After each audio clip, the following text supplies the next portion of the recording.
사랑하고 축복합니다. 옆에 있는 분들하고 한 번 더 인사하겠습니다. 바로 보고 바로 믿읍시다. 오늘이 복된 시간 되기를 축복합니다. 오늘 무대가 너무 멋있지요? 아닌가요? 저만 보시느라 뒤를 못 보시나요? 뒤에 무대를 보시니까 너무 좋으시죠? 네. 여러분 눈으로 보고 있는 것, 그러나 모든 것을 여러분 눈으로 보고 있지 않다는 것 알고 계십니까?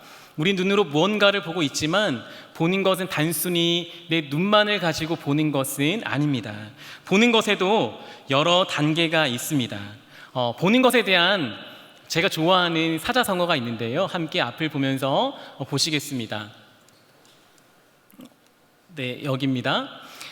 본다는 한자에는 여러 가지가 있지만 이 사자성어 신부재언, 시불견, 청이불문이라는 사자성어가 있습니다. 바로 해석이 되셨죠? 적어놨는데요. 이런 것입니다.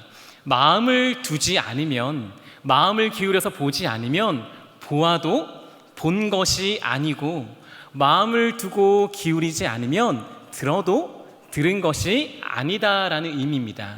여기서 마음을 두지 않고 보는 것을 시라고 말을 하고요, 마음을 두고 보는 눈을 견이라고 말을 합니다. 마음을 기울이지 않고 듣는 것을 청이라고 말을 하고, 마음을 담아서 듣는 것을 문이라고 말을 합니다. 여러분, 시청이라는 말, 마음을 기울이지 않고 보고 듣는 것을 말하는 거예요. 언제 쓰죠? TV를 볼 때 씁니다. 시청한다라고 말을 하죠. 대신에 마르코 폴로가 동방 여러 나라들을 돌아보고 살펴본 다음에 쓴 책의 이름이 뭘까요? 동방시청록인가요? 동방견문록입니다. 마음을 담아서 보고 들었다는 것입니다.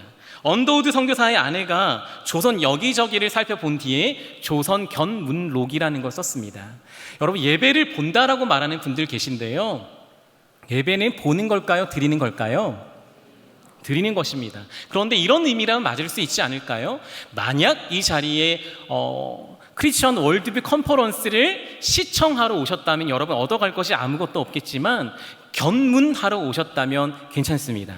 예배를 견문, 마음을 담아서 듣고 말씀을 청종하고 바라본다면, 믿음으로 바라본다면 놀라운 일이 일어날 수 있지 않을까 하는 생각이 듭니다. 한 단계 더 나가볼까요?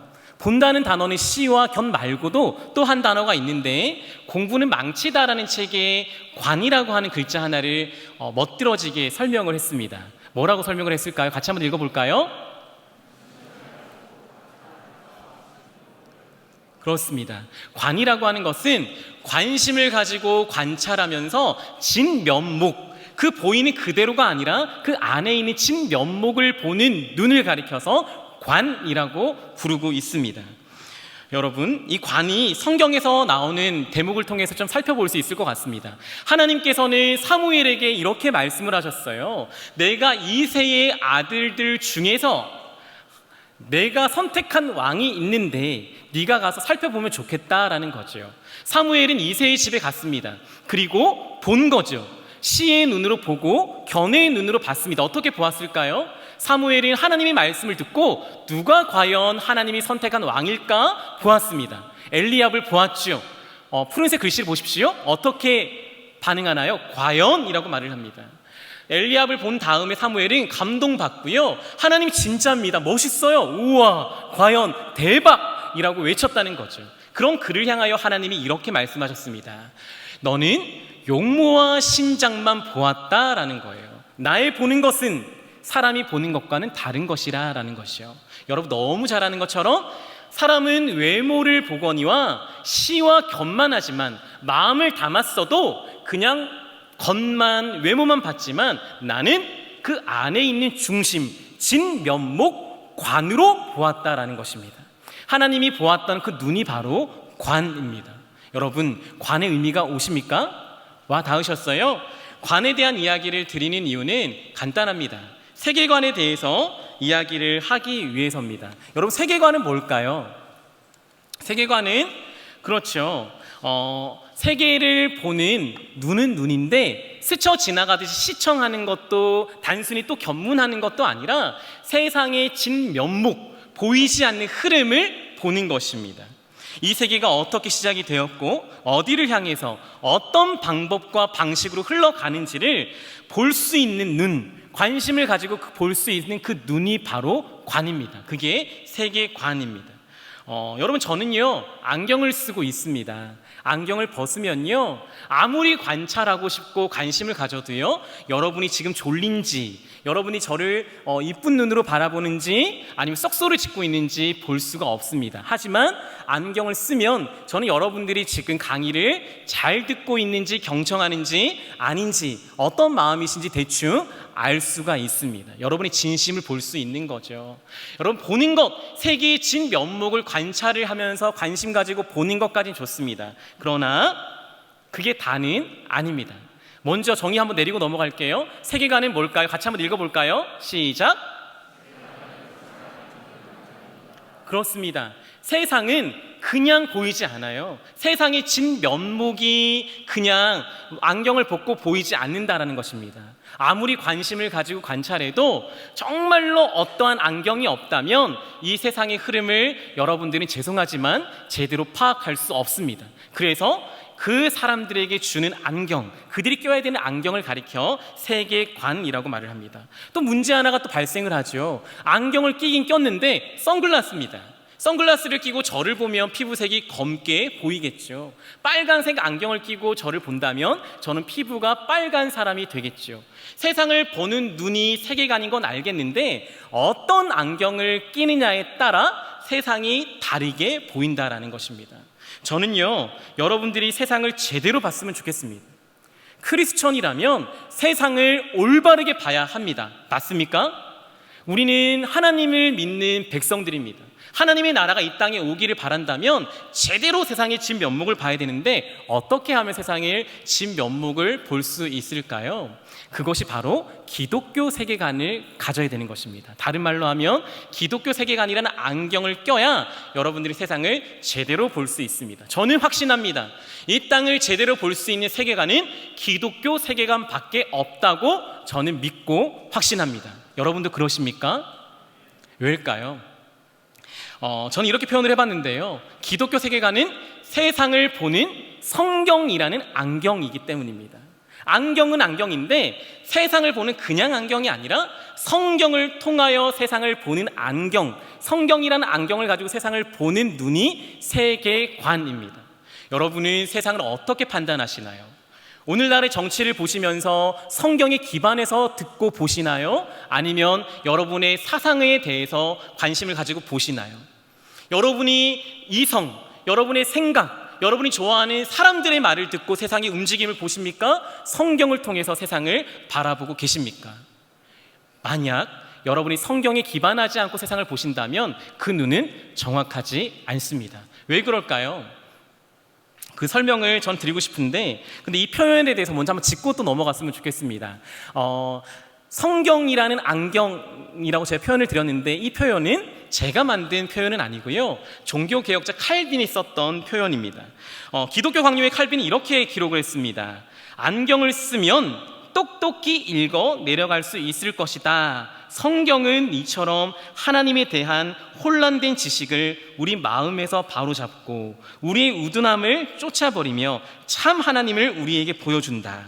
우리가 만일 이 말씀에서 벗어나게 되면 아무리 신속하게 달린다 하더라도 그 진로에서 탈선했기 때문에 목적지에는 결코 도달할 수 없을 것이다. 존 칼빈은 성경은 우리에게 두 가지를 보여준다고 말을 하고 있는 겁니다. 첫 번째, 성경은요 이 땅을 움직여 가시는 하나님을 보여준다고 말을 해요. 하나님을 보여주는 건 이 땅에 성경밖에 없습니다. 두 번째, 성경은 여러분들이 어떻게 살아야 할지 목적지를 보여준다는 것입니다.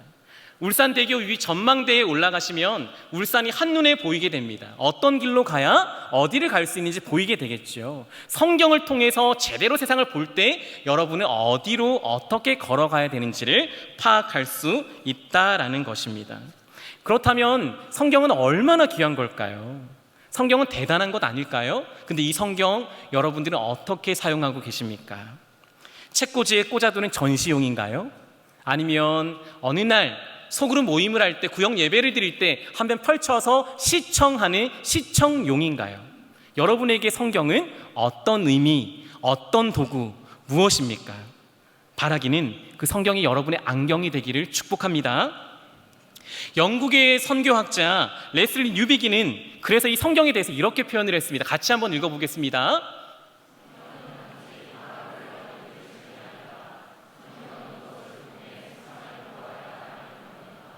그렇습니다. 뉴비기는 이렇게 말한 것이죠. 성경은 우리가 시청할 만한 어떤 것, look at, 그냥 보면서 그치는 것은 안 된다라는 것입니다. 성경은 내 눈으로 보는 게 아니라 안경처럼 쓰는 것이래요. 성경을 통해 look through 해야 된다는 거죠. 성경을 통해 세상을 보는 것이라고 말하는 겁니다. 성경을 통해 아내를 보고, 성경을 통해 남편을 보고, 성경을 통해 부모와 자녀를 보고, 오늘 들었던 말씀처럼 성경을 통해 권위자를 바라보는 것입니다. 그것이 바로 성경입니다. 성경은 여러분이 써야만 하는 안경입니다. 왜 성경을 통해서 성경이라는 안경을 꼭 껴야 되는 것일까요? 왜 성경이라는 것을 꼭 껴야만 여러분들은 세상을 바로 잡을 수 있을까요? 그 이야기는 제가 성경의 3가지 렌즈에 대해서 말씀을 드리고 싶습니다. 성경에는 3가지 렌즈가 있는데요. 성경이라는 안경은 3가지 렌즈가 있습니다. 이 첫 번째, 창조라는 렌즈가 있습니다. 창조라는 렌즈 꼭 기억하십시오. 창조입니다. 창조는 뭘까요? 하나님께서 이 땅을 창조하신 질서를 성경이 보여준다라는 것입니다. 이 렌즈가 있대요. 하나님이 어떤 마음으로 이 땅을 창조하셨는지, 하나님이 어떤 계획을 가지고 교회를 세우셨는지, 하나님이 어떤 비전을 가지고 권위자를 세우셨는지 성경은 보여준다라는 것입니다. 두 번째 렌즈, 이게 문제인데요. 우리는 죄를 짓죠. 죄를 많이 짓고 타락하는 바람에 어떻게 됐을까요? 이 창조 질서가 깨져버렸다라는 것입니다. 이것이 성경에서 보여준다는 거예요. 성경을 통해서 보면 세상을 바로 볼 수 있는 사람은 아무도 없다라고 말을 합니다. 왜요? 우리 모두가 죄인이기 때문입니다. 이렇게 설명을 하면 어떨까요? 하나님께서는 이 땅을 거울처럼 만드셨습니다. 거울처럼 만드셨다는 건 하나님의 뜻이 이 땅 모든 영역에 다 비추게 되어 있었다라는 거죠. 그런데 이 땅 어디를 봐도 여러분들은 하나님의 뜻과 계획을 찾을 수가 없습니다. 왠지 아십니까? 죄로 말미암아 그 모든 영역들이 파괴되고 타락하고 왜곡되었기 때문입니다. 두 번째 렌즈, 타락했다라는 것입니다. 이 땅이 타락했음을 성경은 말해줍니다. 거울이 깨진 것을 본 적이 있으십니까? 우리 제대로 된 거울을 보면 우리 백설공주의 계모처럼 거울아 거울아 하면 뭔가 나를 보여주고 말을 해줄지 모르겠지만, 깨어진 거울, 금이 간 거울은요 온전하게 사물을 비춰줄 수가 없습니다. 이 땅은 타락했습니다. 타락했다는 말은 뭘까요? 하나님의 뜻과 계획을 결코 대변해 줄 수 없다라는 것입니다. 그 누구도, 이 땅에 있는 어떤 사람도 하나님의 형상이라고 말을 하지만 여러분들은 죄인이기 때문에 하나님을 대변할 수 없는 깨어진 거울이라고 말합니다. 그럼 어떻게 해야 될까요? 3번째 렌즈입니다. 이 3번째 렌즈는 회복, 구속이라고 말을 하는데요. 그러면 깨어진 렌즈니까 버려야 될까요? 권위자가 내 마음에 들지 않으면 버려야 될까요? 교회가 내 마음에 안 들면 그냥 안 다니면 되는 걸까요? 회복을 하라는 것입니다. 예수 그리스도를 이 땅에 보내셔서 죄인된 인간을 하나님이 회복해 주신 것처럼 죄로 말미암아 더럽혀지고 타락하고 왜곡된 세상을 하나로 이어주고 회복시키는 사명과 소명이 여러분에게 이제는 주어졌다라는 것입니다. 이게 바로 기독교 세계관의 3가지 렌즈입니다. 이 눈을 가지고 세상을 바라보면 세상이 다르게 보인다는 것이죠. 자, 여기까지 하고 이제 역사적인 이야기를 좀 넘어갔으면 좋겠습니다. 세계관에 대한 단어적인 이야기를 설명드렸는데 지금부터는 역사 이야기를 좀 드리고 싶습니다. 세계관이라는 용어는 칸트라고 하는 철학자가, 독일의 철학자가 처음으로 사용을 했던 용어입니다. 이분이 처음으로 사용했던 그 책에 1790년에 썼던 판단력 비판이라는 책에 기록된 용어인데요. 이 책에 기록된 그 시점, 그리고 칸트가 세계관이라는 말을 사용했던 1790년, 그 해는 너무나도 중요합니다. 왜 중요할까요? 그는 이렇게 세계관을 설명합니다. 세계관이라는 말을 사용하면서 세계관이란 인간의 사고와 행위의 저변에 깔려 있고 그것을 형성하는 일련의 신념이라는 거예요. 사람이 그렇게 행동하는 데에는, 이 땅이 이렇게 지나가는 데에는 그만한 저변에 깔려있는 사람들의 믿음, 종교적인 색깔이 있다라는 것입니다. 1790년 그는 왜 이 말을 했을까요? 1789년 그가 이 말을 사용하기 1년 전에 프랑스에서는 대혁명이 일어났습니다. 중세를 뒤엎어버리고 근대를 열었던 혁명이 바로 1789년 칸트가 이 세계관이라는 단어를 사용하기 1년 전에 나왔다는 거죠. 프랑스 혁명은 왜 생겼을까요? 그냥 겉을 보면 이겁니다. 1계급, 당시 제일 높은 부분들은 왕이었고요, 그 밑에 1계급은 카톨릭의 사제들이었습니다. 너무나도 많은 땅을 가지고 있었고 부자였고 타락했어요. 카톨릭의 사제들 밑에는 귀족들이 2계급으로 존재하고 있었습니다. 대다수의 사람들은 3계급 피지배인들이었죠. 그런데 종교인들을 바라보니까 타락한 것입니다. 왜곡된 것이에요. 그래서 그 사람들이 생각한 것입니다. 전복하자, 저들을 무너뜨리자, 저들을 해체시켜버리자. 왕을 없애버리면 루이 16세가 처형되죠. 성직자들을 다 없애버리면, 교회를 없애버리면 되지 않을까 하고 생겨났던 혁명이 뭡니까? 프랑스 혁명입니다. 그 위에 근대가 서게 되었습니다. 오늘날의 뿌리는 프랑스 혁명으로부터 시작이 된 것이죠. 마음에 들지 않고 제대로 되지 않은 것들을 엎어가고 뒤엎으면서 발견되었던 문화였습니다. 정말 그럴까요? 그런데 이 말 뒤에 칼빈주의 강연이라고 하는 책에서 아브람 카이퍼는 그 저변에 깔려있는 세계관에 관심을 기울이기 시작했습니다. 칸트가 말했지 않습니까? 저변에, 그 행동 저변에 있는 신념이 바로 세계관이라고요. 프랑스 혁명이 일어나기까지는 어떤 신념이 있었겠구나라는 생각을 가지게 된 것입니다. 어떤 신념이 있었을까요? 자, 앞을 보시면 계몽주의 작가입니다. 볼테르라는 사람이 이런 말을 그 당시에 하고 다녔던 것입니다. 프랑스 혁명 전에 죽었던 사람인데요, 그는 항상 이런 말을 했었습니다. 악당을 타도하라. 악당을 타도해야 이 땅이 행복해진다 라고 말했던 거예요. 악당은 누굴까요? 그리스도 예수입니다. 프랑스 당시는 지식인들은 악당을 타도 예수를 죽여야 나라가 선다고 생각을 했었습니다. 우리에게 더 이상 하나님은 필요 없다. 하나님도 없고 주인도 없다. 누가 했던 말일까요? 국민회의가 했던 말입니다. 국민의회, 국민회의라고 부르는 그들은 프랑스 혁명을 통해서 새롭게 등장했던 시민 계급, 오늘날의 국회와 같은 곳이었어요. 최초의 근대적인 의회, 그들이 했던 캐치프레이즈, 그들의 기치가 뭐였냐면 우리에겐 더 이상 하나님 없다는 것입니다. 하나님 필요도 없고 우리 주인도 없다는 것입니다. 내 머리로 생각해도 하나님보다 훨씬 더 잘할 수 있다라고 그들이 말을 했던 것이죠. 그게 프랑스 혁명의 기저에 깔려있던 사상이었습니다. 자, 창조, 타락, 구속. 타락을 했으면 어떻게 하면 될까요? 성직자들이 타락을 했습니다. 개신교가 아니라요, 카톨릭이었어요. 타락했으면 종교개혁처럼 다시 한번 회복을 시켜야 될 것인데 그들은 모든 것을 무너뜨리는 작업들을 했습니다. 그리고 저렇게 깨어진 상태로 지금까지 역사는 흘러오고 있습니다. 프랑스는 타락한 카톨릭들이 너무 많았기 때문에 그럴 수 있었겠다 싶지만 프랑스 혁명은 프랑스에만 그치는 게 아니었습니다. 유럽 전역으로 퍼졌고요, 수많은 곳에 무너지기 시작했습니다. 급기야 종교개혁의 후예들이라고 불리어지는 네덜란드에까지 영향을 미쳤는데요, 아브람 카이퍼는 칼빈주의 강연이라는 책에서 이렇게 썼습니다. 제가 한번 읽어드릴게요. 일찍이 네덜란드의 종교생활은 쇠퇴해 있었다. 교회 생활은 냉랭하고 형식적이었다.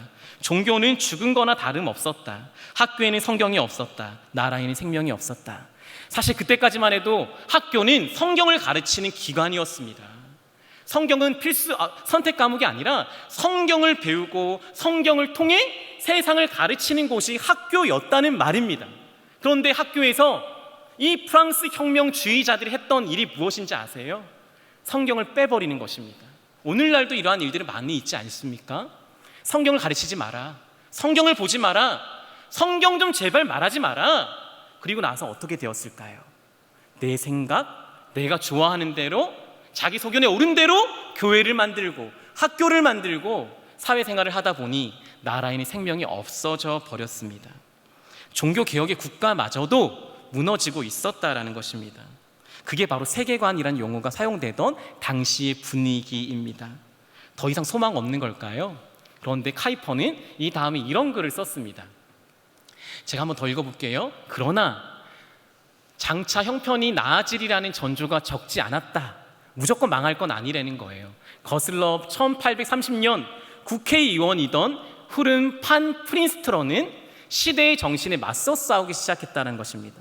세상 모든 사람들이 하나님이 필요 없다, 내 이성이 더 낫다, 성경 보지 않고 내 생각대로 말하고 내 생각대로 사람을 지지하고 내 생각대로 정당을 지지하고 내 마음대로 살아가는 그 시대를 가리켜서 시대와 싸우겠다고 다짐했던 한 인물이 있었으니 이름이 뭘까요? 흐름판 프린스터러라는 사람입니다. 이 프린스터러라는 사람이 혼자서 맞서 싸우기 시작했던 것이죠. 그리고 그 사람은 칸트의 세계관이라는 용어를 이기기 위해서 이런 용어 하나를 사용하는데요. 칸트가 세계관을 썼어? 그럼 우리는 기독교 세계관이라는 말을 쓰겠다는 것입니다. 프랑스 혁명은 그 기저에 뭐가 있었을까요? 성경을 엎어버리겠다라고 하는 반성경적인 사상 위에 세워진 혁명 아니었습니까? 그렇다면 기독교 세계관이란 프랑스 혁명의 반대에 서 있다는 것이죠. 반혁명적 세계관이다. 나는 하나님이 없다라고 하는 너희들의 세계관과 달리 하나님이 깔려있는 기저의 하나님 중심의 사고로 세상을 바라보겠다고 다짐을 했습니다. 그게 프린스터러의 사상이었습니다. 여기에서 기독교 세계관의 또 다른 이름이 하나 등장하죠. 뭘까요? 반혁명적 세계관입니다. 혹시 세상이 지금 성경적으로 세상을 보고 있을까요? 아니면 하나님을 향해 적대적일까요? 거기에 반대에 서 있던 세계관이 기독교 세계관이라는 첫 번째 용어였습니다. 기독교 세계관은 프랑스 혁명의 반대어로 등장했던 언어라는 사실을 여러분 잊지 마시기 바랍니다. 오늘날 많은 분들이 프랑스 혁명의 가치를 가지고 있으면서 기독교 세계관이라는 말을 하는 분들이 계신데, 기독교 세계관이라는 말 자체가 반혁명적, 프랑스 혁명의 반대편에 서 있는 세계관이라는 뜻입니다. 자, 넘어가겠습니다. 이어서 이 프린스터러가 반혁명적 세계관을 가지고 열심히 운동을 하다가 제자 한 명을 길러냈습니다. 그 제자가 아까 읽었던 칼빈주의 강연이라는 책을 쓴, 그 강연을 했던 아브라함 카이퍼라는 사람입니다. 꼭 이 이름은 외워주시기를 바랍니다. 청년들이라면 인생을 살면서 이 이름 정도는 꼭 한번 외우고 넘어가셨으면 좋겠습니다. 아브라함 카이퍼입니다. 아브라함 카이퍼는요, 이성이 중심이 되던 모더니즘 시대에 하나님을 버리고 제멋대로 살고 있던 그 시대의 반대에 서겠다고 다짐했던 인물입니다. 그는 알았습니다. 하나님을 버려버린 사상은 제대로 종착지에 갈 수 없다는 걸 알았어요. 어디로 갔을까요? 여러분 생각을 해보시죠. 프랑스 혁명을 통해서 사람들은 내 이성이 하나님보다 우위에 있다고 생각을 했었어요. 교회 중심이 아니라 우리들의 생각 중심으로 살아가기 시작했습니다. 그렇게 자신들이 옳다고 만들었던 그들의 이론, 그들의 생각, 그들의 나라는 좋은 것이라고 말한다면 산업혁명, 우리가 오늘날 발전하게 되었다라고 볼 수 있겠지만 그들의 끝이 무엇이었습니까? 세계 1차, 2차 세계대전이었습니다. 서로 짓밟고 죽이고 나만 잘 살면 된다라고 생각했던 그들의 말로였던 것입니다. 여러분, 그 세계관은 좋은 곳, 제대로 된 목적지를 향해 갈 수 있는 세계관이 결코 아닙니다. 카이퍼는 이렇게 꿈을 하나 꿨습니다. 앞에 적혀 있죠. 저의 평생 열망하던 소원이 하나 있습니다. 바로 세상에 온갖 반대가 있어도 사람들의 유익을 위하여 하나님의 거룩한 규례가 가정과 학교와 국가에 다시 세워져야 한다는 것입니다. 이게 바로 창조 질서를 말하는 겁니다. 창조 질서가 있다 말씀드렸죠. 하나님의 거룩한 규례가 있대요. 가정에 주신 규례가 있대요. 학교에 주신 규례가 있대요. 하나님은 부모에게 자녀에게 성경을 가르치라고, 길을 가든지 누워있든지 어디를 가든지 하나님의 말씀을 제발 좀 가르치라고 교육의 기능을 줬습니다. 그런데 프랑스 혁명 이후에 학교는 뭘 했는지 아세요? 부모는 더 이상 가르치지 않아도 된대요. 공교육이 뭡니까? 부모에게서 교육의 권한을 국가가 가져가는 것입니다. 너희들은 가르치지 말라는 겁니다. 교회 가르치지 말라는 것입니다. 우리가 나라의 부강을 위한 것만 가르치면 된다는 거예요. 그게 맞습니까? 이와 같은 것, 이런 사회 속에서 카이퍼는 외친 겁니다. 나에게 소원 하나가 있습니다. 세상이 모두가 반대해도 저는 하나님을 파괴하고 성경을 파괴하는 그곳에 설 수가 없습니다. 그리고 그 뒤에 하나님이 원하시는 창조계가 다시 한번, 창조 질서가 다시 한번 회복되는 운동을 제가 해보고 싶습니다. 우리 백성들의 양심에 하나님의 창조 질서가 한 번 더 아로새겨지기를 나는 꿈을 꿉니다라고 말을 했습니다. 그는요, 인본주의에 빠지지 않고요, 종교개혁에 자신의 모든 것을 걸었습니다. 역사를 살펴보니까 프랑스 혁명처럼 지도자가 마음에 안 들면 무조건 죽이면 되고 엎으면 되는 게 아니라 카톨릭이 중세에 타락했던 적이 있었는데 그때에도 칼빈, 루터, 찌빙글리는 그들을 죽이고 없앤 것이 아니라 성경으로 돌아가서 이 잘못된 교회를 회복하고 다시 한번 하나님의 창조 질서를 만들어내는 작업을 했던 것을 보았습니다. 이거구나, 이것이야말로 진짜구나, 이것이 기독교 세계관이구나 라고 생각을 하고 카이퍼는 이 창조 질서를 회복하는 일에 모든 것을 다했습니다. 그리고 그는 이런 말을 합니다. 영역주권이라는 말을 학교 하나를 설립하면서 그때 연설을 하면서 했었습니다. 영역주권이 뭐냐? 아까 드렸던 말씀과 동일한 말씀입니다. 개혁주의 세계관, 성경적 세계관, 기독교 세계관에 세 가지 안경이 있다고 말씀드렸죠. 첫 번째, 창조 질서. 하나님은 모든 영역에 하나님의 창조 질서를 주셨다는 거예요. 모든 영역은 어떤 건 선하고 어떤 거는 속한 것이 아니라 모든 건 하나님의 뜻과 계획이 담겨 있는 아름다운 것이라는 거예요. 그것이 죄 때문에 타락되어서 우리가 못 볼 뿐이지 모든 곳에는 모든 영역엔 주권이 있다라는 것입니다. 이 말을 다시 말하면 하나님의 창조 질서가 학교에도 있고 교회에도 있고 여러분의 직장에도 있다면, 가정에도 있다면, 그럼 우리들이 해야 될 건 뭘까요? 우리의 소명은 영역 주권을 회복하는 일입니다. 뭘로만 볼 수 있죠? 성경을 통해서만 하나님이 가정에 주신 계획이 뭔지, 학교에 주신 계획이 뭔지, 나라에 주신 계획이 뭔지 보이기에 성경을 통해 세상을 바라보고 여러분의 영역을 바라보고 그 주권을 회복해야 된다는 운동을 한 것입니다. 여러분이 오늘 바라기는 제 강의를 듣고 이 여러분의 영역에서 이 주권을 회복하는 사람이 되기를 주님의 이름으로 축복합니다. 이 영역 주권을 카이퍼는요, 온 삶을 통해, 전 생애를 통해 회복하는 데 전심전력을 다했습니다. 이렇게 했던 거죠. 자, 보실까요? 그는요 1869년 언론인이 되었습니다. 잡지사의 편집장이 되었어요.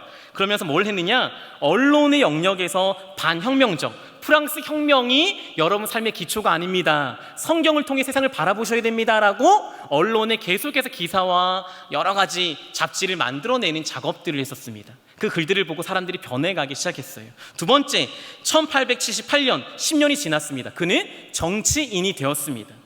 내가 이 나라를 바꾸려면 정치인도 돼야 되겠구나. 정치인이 되어서 반혁명당이라고 하는 걸 만들었습니다. 프랑스 혁명이 너희들의 기초야? 그럼 나는 반혁명당을 만들래. 성경이 기반한 정당을 만들려고 애를 썼던 인물이 바로 이 사람, 정치인이 되었습니다. 사람들이 바뀌기 시작했습니다. 2년이 지났습니다. 1880년 그는 교육가가 되었습니다. 네덜란드 암스테르담에 거기 자유대학교라고 하는 학교 하나를 만들었습니다. 프랑스 혁명의 사람들, 그 세력들은요, 교육을 가정에서, 교회에서 빼앗아 가는 역할을 했습니다. 오늘날도 이런 많은 운동들은 일어나고 있는 것 같아요. 그렇다면 카이퍼는 생각한 겁니다. 다시 교육을 들고 와야 되겠다. 종교개혁자들을 바라보니까요, 칼빈은 제네바 아카데미라고 하는, 훗날 제네바 대학교가 되는 제네바 아카데미라고 하는 대학을 만들었습니다. 오늘날 미국에 있는 많은 학제들의 기초와 뿌리가 되는 곳이 바로 제네바 아카데미입니다. 세상에 여러 공교육들이 있지만 가장 최초로 의무교육을 시작했던 인물이 누군지 아세요? 루터입니다. 여자들도 돈이 없어도 마음껏 공부할 수 있도록 해주자, 대신에 성경을 가르치자, 이게 바로 루터가 했던 공교육이었습니다. 근데 이들에게서 그 교육의 권한을 빼앗은 게 프랑스 혁명이라면 아브람 카이퍼는 다시 한번 이 대학교를 만들면서 이곳에서 공부하는 청년들이요, 제발 모든 영역으로 가서 하나님이 살아계심을 드러냈으면 좋겠다라고 선언을 하고 연설을 했었습니다. 시간이 지났습니다. 1902년 그는요 네덜란드의 수상이 됩니다. 멋있죠? 네덜란드의 수상이 되어서 자기가 해왔던 하나님의 성경을 가르치는 이 학교에서 교회에서 할 수 있도록, 이 시대가 제대로 하나님을 가르치는 학교가 이 시대에 설 수 있도록 모든 것을 걸면서 수상까지 되었습니다. 시간이 지났습니다. 1907년 그의 생일은 아직 살아있는데요, 그의 생일이 네덜란드의 국경일이 되었습니다. 사람들은 말하기 시작했습니다. 네덜란드의 역사는 아브람 카이퍼의 역사다.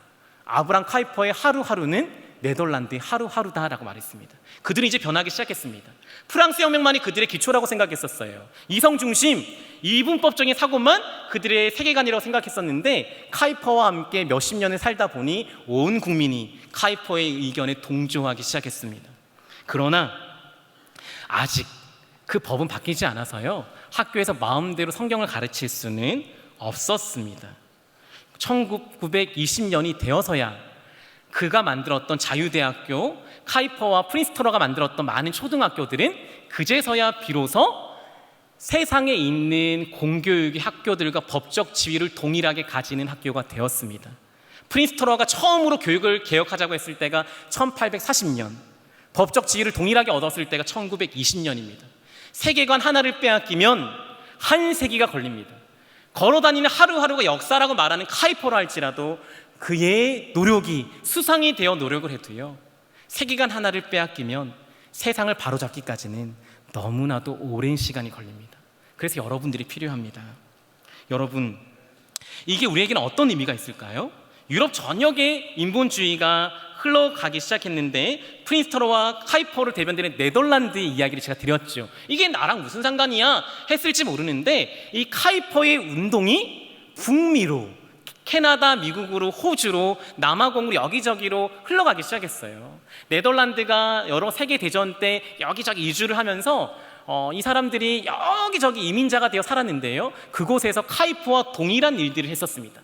카이퍼 앞에 미국으로 건너갔던 개혁주의자들이 미국에서 칼빈 신학교라는 걸 만들어요. 여러분이 사랑하는 오카넨 목사님이 공부하셨던 곳입니다. 칼빈 신학교라는 걸 만들었어요. 네덜란드 이 개혁주의가 만든 겁니다. 그리고 프린스터너의 후예들이 미국에 넘어가고 캐나다에 넘어가서 뭘 만들었냐?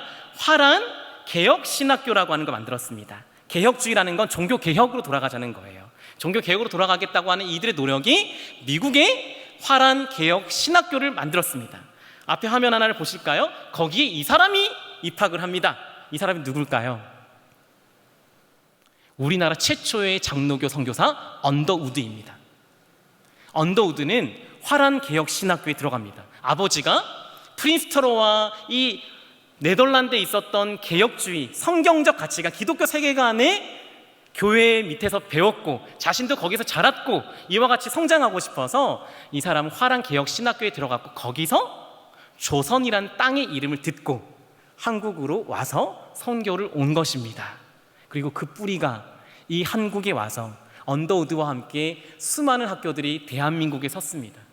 어떤 가치? 마치 카이퍼의 노력들처럼 이곳에 섰던 것이죠. 결론을 내립니다. 저는 카이퍼가 있었던 네덜란드는 참 복된 나라였다고 생각합니다.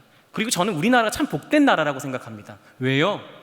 이 카이퍼의 흐름은 유럽 전역에서도 네덜란드에만 있었는데, 그 신기했던 제2의 종교개혁으로 불리는 이 네덜란드의 부흥운동, 카이퍼의 운동이 대한민국까지 흘러왔다는 건 기적이고 복이 아니겠습니까?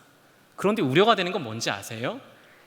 이 언더우드를 비롯해서 카이퍼의 후예들이 세웠던 수많은 학교와 교육과 교회들의 지금의 모습은 저는 반혁명적인 곳도, 성경적인 곳도, 기독교 세계관을 가진 곳도 아닌 것처럼 보인다라는 것입니다. 성경을 뿌리쳐버리고 하나님을 근간에 두지 않고 세상의 가치와 세상의 정파와 세상의 이론에 흠뻑 취해서 성경에 빗대서 성경을 통해 세상을 바라보지 않고 내가 보고 싶은 대로 프랑스 혁명의 그 사상가들처럼 세상을 보고 있는 것 같이 보여서 그렇습니다. 여러분은 어떻습니까? 저는 이 시대에 이곳에 카이퍼 같은 한 사람 한 사람이 제발 서기를 축복합니다. 자, 결론은 사도 바울의 이야기입니다. 사도 바울은요, 이렇게 전도 여행을 하면서 여러 사람을 만났습니다. 회당에서는 유대인들을 만났어요. 유대인들은 누굴까요?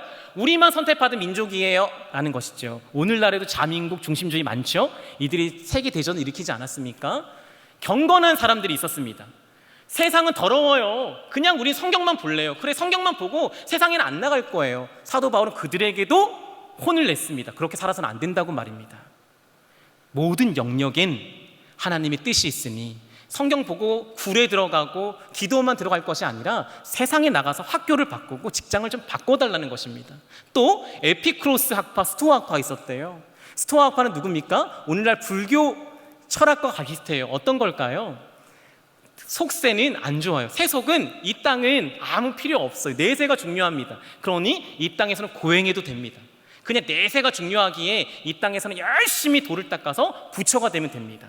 이런 사상이 스토아 학파의 사상이고, 이 사람들과 싸웠습니다. 이 땅도 중요하다라는 거예요. 또 마지막으로 에피크로스, 요즘에 있는 유물론적 사관이죠. 에피크로스, 아니다, 내 눈앞에 있는 즐거움이 중요하다, 아니다, 세상은 물질이다, 죽어서 다 도로 무기 될 거 아니냐, 지금 현실을 좀 더 편하게 살면 된다, 지금 내가 욜로 하면 된다, 지금 내가 즐기면 된다 라고, 그러면서 내세 그리고 훗날 중요하지 않다, 지금 즐기는 게 중요하다고 말했던 그들을 향해서 사도 바울은 이건 아니다라고 말을 했습니다. 균형을 갖춰라. 그랬던 그들처럼 우리는 어떻습니까?